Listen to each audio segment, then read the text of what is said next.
infelizmente morreu após mais de 20 dias na UTI.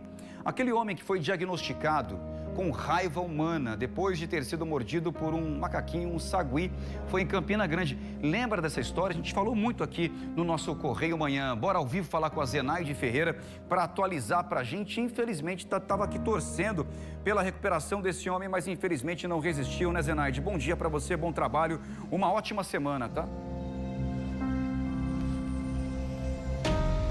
Para nós, João, bom dia para você e para todos. Exatamente, a gente estava torcendo para que tudo desse certo e que ele conseguisse vencer, mas infelizmente acabou vindo a óbito ontem. Eu já estou com o Miguel Dantas aqui para falar sobre esse caso. A gente lembra, até pela cronologia, que ele foi mordido por um sagui no mês de setembro. No dia 10 de dezembro, procurou atendimento já de forma tardia, né? Quando começaram os primeiros sintomas, e sintomas já graves, né, Miguel?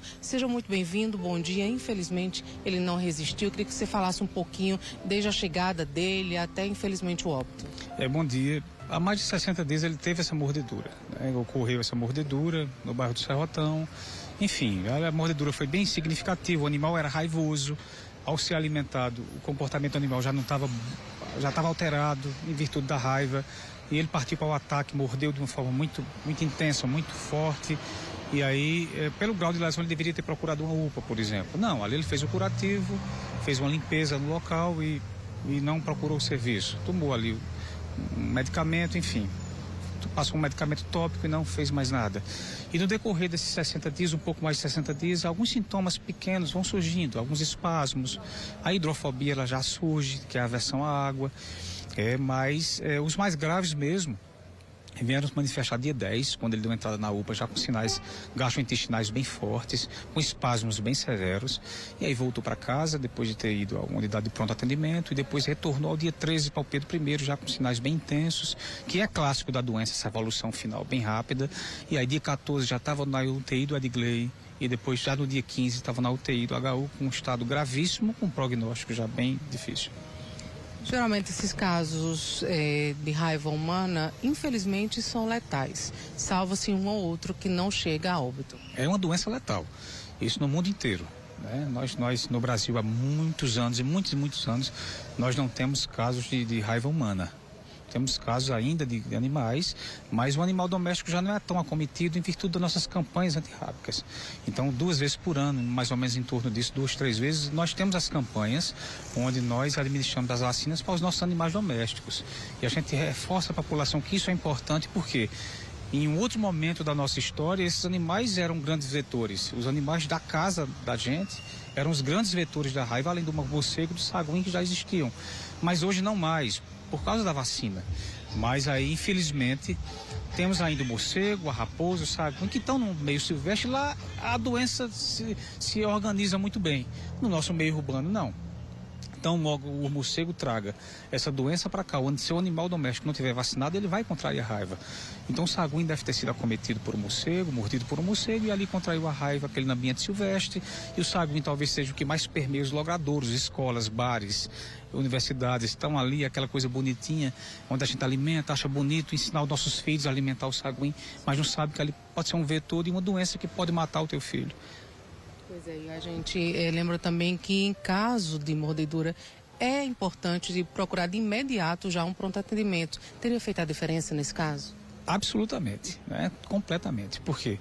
Ele agiu bem em ter feito aquela higiene local, aquela lavagem local, é a primeira coisa que ele deve ser feita. A profilaxia ela começa com a lavagem, mas aí ter procurado uma UPA ali, ele teria sido orientado, já que era um animal silvestre evadio, você não conhecia o animal, não tem como ter pego o animal, ali já seria administrado o soro, ou a imunoglobulina e a vacina.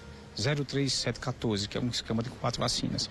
Então ele teria hoje estar ali contando a história, mas aí infelizmente não fez isso. Um trabalhador, uma pessoa que realmente tinha uma rotina de trabalho bem tranquila, mas infelizmente foi pego por isso, né? Foi pego por esse descuido. Todos os procedimentos foram feitos desde a entrada no dia 13 até então, né? Há um protocolo nacional, né, para essa conduta, para esse manejo clínico. E nossas equipes aqui, tanto do município, como do estado, como do governo federal, que estavam acompanhando o caso, entraram com seus protocolos. Então, foi feito o que poderia ser feito realmente dentro de um protocolo nacional à risca, e aí ontem ele foi a óbito, infelizmente. Infelizmente. Muito obrigada pelas informações, Miguel.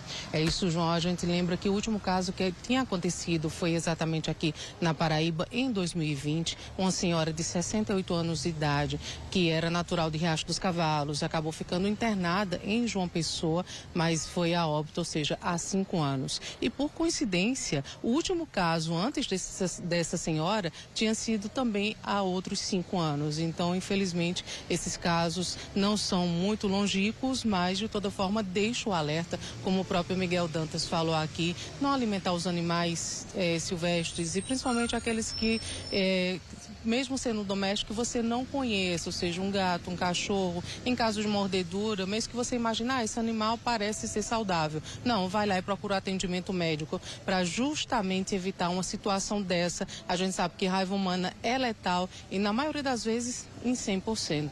Infelizmente agora, com essa notícia, né?